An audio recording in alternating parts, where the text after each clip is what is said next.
Saudações, conspiradores, amigos do canal Realidade Fantástica. Sejam muito bem-vindos a mais um vídeo do canal, um vídeo da nossa coluna Astrologia e Transformação.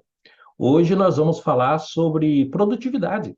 Vamos falar sobre como a gente enfrenta a nossa luta diária, qual é a nossa capacidade de trabalho, como é a nossa organização com relação às coisas do dia a dia. Será que tudo isso aparece no mapa astrológico? Será que a gente pode inferir e aproveitar, ou quem sabe melhorar essas nossas capacidades de organização e trabalho analisando o mapa astrológico? É isso que nós vamos ver hoje aqui no nosso vídeo.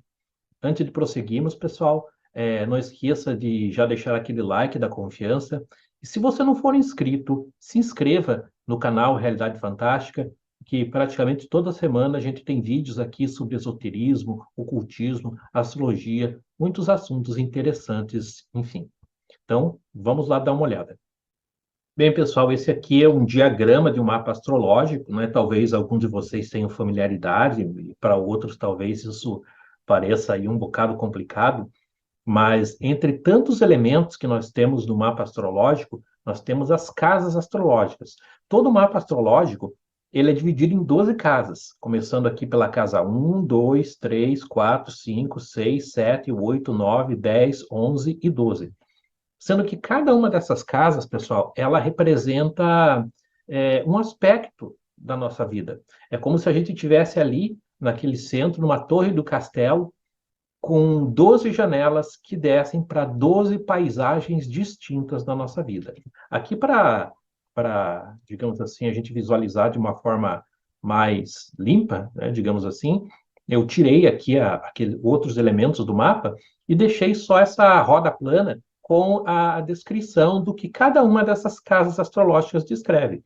Então, nós temos a casa 1, que vai falar sobre a nossa presença, o nosso corpo físico, a casa 2, que vai falar sobre recursos financeiros, dinheiro, a casa 3, que vai falar sobre a nossa mente concreta, vai falar sobre educação básica, isso é muito interessante em mapas de crianças, né? Vai descrever irmãos e colegas. A quarta casa vai descrever o nosso lar, a nossa intimidade. A casa 5 vai falar de filhos, romance, de diversão, né? Principalmente a nossa, digamos assim, a nossa vocação para a felicidade. A casa 6 é a casa do cotidiano, dos hábitos e da saúde física, sobre ela que nós vamos falar hoje. Só para completar, né, a casa 7 é a casa do casamento, né? Vai falar da nossa relação com o outro, vai falar sobre sócios, concorrentes. Antigamente chamavam essa casa até da casa dos inimigos declarados. Na casa 8 nós temos a morte, tanto do ponto de vista físico como simbólico. É uma casa que descreve crises, regeneração. O sexo, né? O ato sexual em si é descrito na casa 8, o romance é descrito na casa 5. E o oculto, né? Aquelas coisas que estão realmente fora da nossa percepção imediata são descritos na casa 8. E casa 8 também descreve o dinheiro dos outros, é uma coisa bem interessante. Casa 9 é a nossa mente especulativa, educação superior, coisas estrangeiras, leis, filosofia, religião. Esses elementos são descritos na casa 8. A 10 fala da carreira, da reputação, a nossa relação com o que está acima de nós, o governo, enfim, também descreve, principalmente, eu diria, a nossa notoriedade, né? A casa 11 fala de amigos, de projetos, da nossa relação com as grandes organizações, com as grandes instituições. E, finalmente, a casa 12, ela fala da reclusão, ela descreve fenômenos dentro do nosso inconsciente, aquilo que a gente não consegue acessar do ponto de vista cognitivo, assim como a casa 6, né, do que a gente vai falar hoje, fala da saúde física, a casa 12, que é a casa oposta, vai falar sobre a saúde mental. E aqui muitas coisas relacionadas ao que é imponderável. Eu espero que a gente possa fazer um vídeo aí também falando dessa casa 12, que é muito, muito, muito interessante. Mas então, pessoal, hoje nós vamos falar da casa 6, porque tá? A casa 6 ela vai falar sobre como nós lidamos com as nossas coisas no dia a dia. Então, vocês já, com certeza, já devem perceber que tem pessoas assim extremamente produtivas. A pessoa, em um dia, você não acredita o que a pessoa faz. Parece que o dia da pessoa tem 48 horas. Você fica até constrangido quando a pessoa conta as coisas que ela faz em um dia. E no polo oposto, você tem pessoas com uma capacidade de realização pífia. né? Não conseguem fazer coisas, procrastinação, preguiça mesmo. Esses fenômenos, essa capacidade também de organização, né? Algumas pessoas são extremamente organizadas, extremamente sistemáticas naquilo que fazem, outras pessoas são totalmente desorganizadas, não conseguem ordenar o seu cotidiano. Isso é descrito também na casa 6. Casa 6 é uma casa da saúde física, né? Eu diria que junto com claro, existem outros pontos no mapa que podem implicar em questões de saúde, mas a casa 1 tem muito relação com o corpo, mas a casa 6 vai falar muito da saúde física, até da nossa preocupação com a saúde física. Então, hoje a gente vai ver qual o efeito que a presença de alguns astros tem nessa sexta casa astrológica. Lembrando, pessoal, que essa casa é onde nativamente fica o signo de Virgem. Digamos, quando o zodíaco está em repouso, quem rege essa casa é o signo de Virgem. Porém, quando você fizer o seu mapa astrológico, você olhar, você pode ver que você pode ter Virgem ou qualquer outro signo nessa casa 6. Então, por exemplo, se uma pessoa tem Escorpião na casa 6, como que ela enfrenta o cotidiano dela? Escorpianamente, ou seja, de forma radical, profunda, intensa, né? Se ela tem, por exemplo, Virgem na casa 6, como que ela vai trabalhar com isso?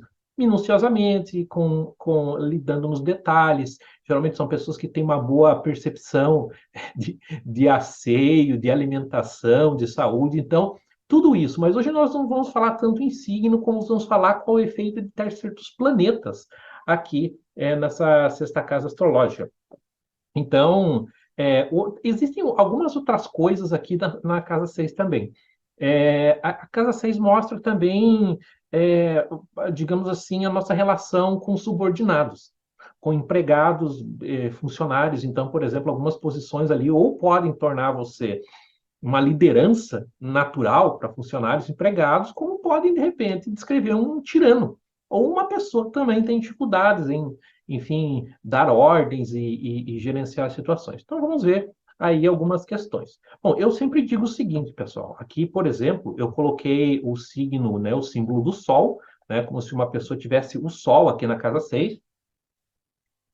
E eu sempre digo que um astro, ele pode estar bem posicionado, né, que eu simbolizei aqui com esse emoji sorrindo, ou tenso, né, esse emoji aqui meio desconfiadinho. O que vai definir essa qualidade? A relação desse planeta, desse astro, Sol não é um planeta, claro, né, mas a gente chama de planeta na astrologia, com outros ângulos do mapa. Então, mais uma vez, para você saber se teu Sol, se tua Lua, se teu Mercúrio está ou não está tenso, você tem que olhar os aspectos do mapa para saber disso. Aqui eu vou partir das duas hipóteses. Supondo, pessoal, que uma pessoa tenha o Sol na casa 6 e que esse Sol esteja harmônico. Gente, a pessoa está ocupada na vida, não é uma pessoa que se ocupa. E geralmente são pessoas com grande capacidade produtiva. Você não vai ver essa pessoa ociosa. É interessante que ela sempre está envolta em algum tipo de ocupação, algum tipo de movimento, algum tipo de organização, né? Ela tem uma capacidade privilegiada para lidar com funcionários, com empregados. Um outro simbolismo interessante da casa 6 são os animais domésticos. Então, são pessoas que têm realmente uma ótima relação, um prazer muito grande com seus bichinhos, né? Em cuidado, em companhia com seus animais domésticos. E ela vai conseguir iluminar essa área da vida dela. Então, a capacidade de organizar o dia, de enxergar com clareza o que tem que ser feito, né, durante o dia, é muito boa. Se o Sol, por outro lado, estiver tenso nessa posição do mapa, nós vamos ter ainda assim uma pessoa ocupada. Porém, essa ocupação, e eu sempre digo que quando um planeta, pessoal, ele está tenso, é como se você pegasse um rádio e tirasse ele um pouco de sintonia. Ele ainda pega a estação, só que começa a dar um chiado. Então, essa pessoa ela continua ocupada, porém, nem sempre essa ocupação redunda em produtividade. Você sabe, tem vezes que você trabalha, trabalha, trabalha, trabalha, e no final o resultado de toda aquela energia que você colocou em cima de alguma coisa não redundou no resultado. Então, ter o Sol tenso ali mostra muitas vezes pessoas ocupadas, mas que têm uma certa dificuldade de transformar, é menos eficiente, digamos assim, né? Eficiência no sentido que você coloca uma energia e o resultado que você tem naquela energia, às vezes, não é tão bom, né? A pessoa acaba patinando um pouco mais para realizar as suas atividades cotidianas. Um outro elemento aqui, agora, suponhamos que ao invés do Sol você tem a Lua na casa 6. Ora, a Lua é o ponto focal emocional do nosso mapa. Então, o estado emocional da pessoa depende demais de como se dá o andamento do seu cotidiano, da sua luta diária, do seu dia a dia, de se esses hábitos que ela desenvolve estão sendo respeitados. É claro que algumas outras posições do mapa podem, inclusive, causar um apego muito grande aos hábitos. Mas, geralmente, quando uma pessoa tem a Lua na casa 6, esse cotidiano é cheio de altos e baixos, há uma oscilação bastante grande e o estado emocional da pessoa acaba afetando o seu desempenho cotidiano e vice-versa. Do ponto de vista ter o Sol aqui, né, na casa 6, geralmente é um indicador de boa saúde. Ter a Lua ali pode indicar questões emocionais, é, que sejam somatizadas na nossa saúde física. Bom, Mercúrio. Mercúrio é um indicador, assim como a Lua é um indicador de movimento, Mercúrio também é. Então, é um cotidiano movimentado, a pessoa está circulando, ela está se movimentando. Mercúrio é o planeta que descreve o funcionamento da nossa mente concreta. Então, a pessoa com Mercúrio ali, o dia a dia dela é encarado com vigor emocional, com lógica, com comunicação. Todos esses elementos eles fazem parte do dia a dia. São pessoas que têm profissões, que têm uma rotina é, majoritariamente intelectual, mas aqui muito mais do ponto de vista lógico. Pessoas que precisam escrever cotidianamente, que precisam se comunicar de forma efetiva e tem Mercúrio aqui, geralmente elas têm essa atividade mais saliente, mais desenvolvida no seu dia a dia. Se esse Mercúrio estiver tenso, a gente vai ter talvez problemas de comunicação no dia a dia. Talvez a pessoa não consiga interagir do ponto de vista da comunicação, da fala, da escrita durante os seus afazeres diários, ou que isso gere uma tensão, um cansaço, isso, uma estafa mental mais pronunciada. Quem tem Vênus na casa 6, a gente sempre diz que profissões, esse Mercúrio, ele vai descrever profissões ligadas à escrita, ao comércio também. Vênus está ligado ao quê? Ao luxo, à beleza, ao encanto. Então, o dia a dia da pessoa está cercado desses elementos de luxo, de beleza, de encanto, é, de prazer, né, muitas vezes. Então, esse é o ambiente que a pessoa está. Se esse Vênus estiver mal colocado, estiver tenso, pode ser que a pessoa cometa excessos relacionados a esses elementos no seu cotidiano. Então, muitas vezes, aí a gente tem elementos até de luxúria, né, que talvez possam permear o mapa, ou uma certa dificuldade de aproveitar o prazer, aproveitar o que é belo, aproveitar o que é harmônico dentro da sua estrutura do dia a dia. Marte. Marte é o nosso vigor, é a nossa força, é a nossa coragem. Então, é, é, quem tem Marte na casa 6 é uma pessoa que coloca muita energia nos afazeres diários. São pessoas que trabalham de forma muito forte, muito intensa. É difícil acompanhar pessoas com Marte na casa 6. O ritmo de trabalho delas é muito grande. Se esse Marte estiver mal colocado, muitas vezes ela pode ter muita confusão, muitas brigas no seu dia a dia, relações de atrito com funcionários, com empregados, e também assim um esgotamento físico relacionado à sua atividade diária. Júpiter é o crescimento, a expansão, né? Quando Júpiter está bem colocado, é aumento, são benesses, né? Então, você tem um dia a dia cheio de coisas boas, cheio de produtividade, a pessoa é produtiva, é dinâmica, é expansiva. Então, isso é aquela pessoa que eu falei, né? A pessoa faz num dia muita coisa. Você não acredita, parece que o dia para ela tem 48 horas. Porém, se esse Júpiter estiver mal colocado, aqui nós temos os excessos. Talvez essa pessoa trabalhe tanto que ela passe do ponto, seja um workaholic, por exemplo. Então, nós temos que avaliar, nem Júpiter, apesar de ser um planeta geralmente considerado benéfico, se estiver tenso, ao invés de representar crescimento, ele pode representar inchaço, né, ou excessos.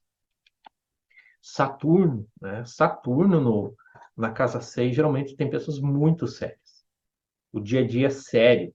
São pessoas que conseguem trabalhar em coisas muito duras, muito difíceis, muito coisas que demoram, né? Coisas que precisam de uma aplicação muito rigorosa. São pessoas que trabalham brutalmente. Trabalham brutalmente. Se o Saturno tiver mal colocado, ele pode representar aí medo, culpa, insegurança, demora aí daí de que as coisas se desenrolem no dia a dia, as coisas se arrastam, né? Então, nós temos esses dois lados de Saturno. Esse é um dos meus preferidos aqui, porque é uma coisa que você reconhece quase que imediatamente no mapa astrológico, que é a pessoa ter Urano no mapa astrológico. Urano geralmente rege aquilo que a gente é diferente, né? Aquilo que é insubordinado, aquilo que não é mais do mesmo. Geralmente, pessoas com Urano na casa 6 têm dificuldade de se. Assim, diferentemente de Saturno, pessoal. Em Saturno, o que a pessoa precisa? A pessoa precisa de rotina. Ela tem que ter rotina. A pessoa gosta de chegar lá, bater o seu ponto, entrar no horário, sair no horário, respeitar as regras, impor regras. Uma pessoa com Saturno na casa 6 é um chefe muito rigoroso, muito rigoroso, e ela mesma trabalha de forma rigorosa. Urano, nós temos a pessoa que é avessa às regras. Geralmente, essas pessoas com Urano na casa 6, elas vão preferir trabalhar em horários alternativos, a pessoa troca o dia pela noite, a pessoa trabalha de forma alternativa. É muito difícil que uma pessoa que tem Urano na casa 6 ela aceite rotina. Ela vai. Podem ser pessoas muito produtivas, geralmente são pessoas inovadoras, só que muitas vezes a pessoa tem que trabalhar do jeito dela. Se você tentar formatar muito o jeito que ela trabalha, talvez ela não aceite, porque precisa do emprego, ou porque não tem outra alternativa, mas a pessoa tem muita dificuldade em seguir a rotina. Geralmente são pessoas que trocam os horários, os hábitos, né? Um Urano mal colocado aqui, né, com aspectos tensos, pode levar a uma descompensação, né? Pessoa que tem o sono totalmente alterado na sua rotina, que se alimenta de forma errática, e isso vai acabar refletindo aí sim na saúde física da pessoa.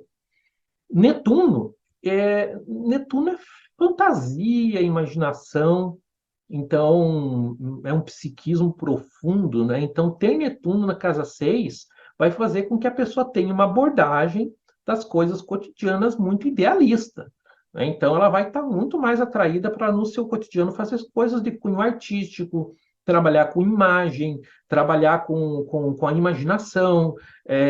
Porém, se esse Urano estiver mal colocado, aí nós vamos ter pessoas que têm uma dificuldade muito grande de enxergar a praticidade das coisas, né? Veja que a casa 6 é uma coisa uma casa de coisas práticas, né? Então, eu levantei, eu vou fazer isso, vou fazer aquilo, vou pegar minha condução, vou para o trabalho, vou realizar minhas atividades. E aqui, quando o Urano está bem colocado, a pessoa pode realizar isso, porém, todo envolto nessa questão idealista, talvez artística, talvez prioritariamente usando a imaginação, a sensibilidade, porém, mal colocada, a pessoa tem uma dificuldade de enxergar né, Netuno muitas vezes ele se coloca como uma vidraça embaçada, né, em que você não consegue ver direito o que está do outro lado. E, finalmente, Plutão, né? Plutão é sempre um ponto de complexidade no nosso mapa, uma parte transformadora. Então, quem tem Plutão na casa 6 vai ter experiências de transformação, de regeneração, experiências profundas no seu cotidiano. Bem colocado aí, Plutão pode fazer com que a pessoa represente uma figura de poder no seu cotidiano, por isso que os efeitos que ela tem sobre os outros no seu cotidiano são muito fortes, muito intensos. Mal colocado vai fazer com que a pessoa tenha também, que você não consiga perceber. Veja, Plutão rege as coisas escondidas. Então, muitas vezes, até, muito mal colocado, pode até descrever atividades clandestinas. Então, tudo isso pode ser descrito também por Plutão no mapa. Claro, pessoal, que isso tudo que eu coloquei é apenas para exemplificar para vocês o quanto a posição de um astro pode influenciar em determinada área do mapa. É importante colocarmos aqui que pode ter mais um signo, pode ter mais um planeta, a pessoa, de repente pode ter Marte e Júpiter na casa 6, pode ter a ligação com outra casa, então isso, um mapa astrológico vai fazer com que a gente perceba isso de uma forma mais efetiva. Então, espero que tenha ajudado a perceber como funciona nessa questão. Sempre deixando também o recadinho, pessoal, olha aqui, né, do lado, se você quer fazer o teu mapa astrológico, quer que analise todas as casas astrológicas, você pode entrar em contato comigo, marcar um horário, eu atendo pela parte da manhã, à tarde, à noite, atendo finais de semana, então entre em contato comigo pelo WhatsApp e agende um horário que eu tenho certeza que você vai se surpreender bastante com as informações e com as reflexões que um mapa astrológico pode proporcionar. É isso, pessoal. Obrigado por estar conosco em mais um vídeo do canal. E lembrem sempre que o mistério está entre nós. Até o nosso próximo vídeo.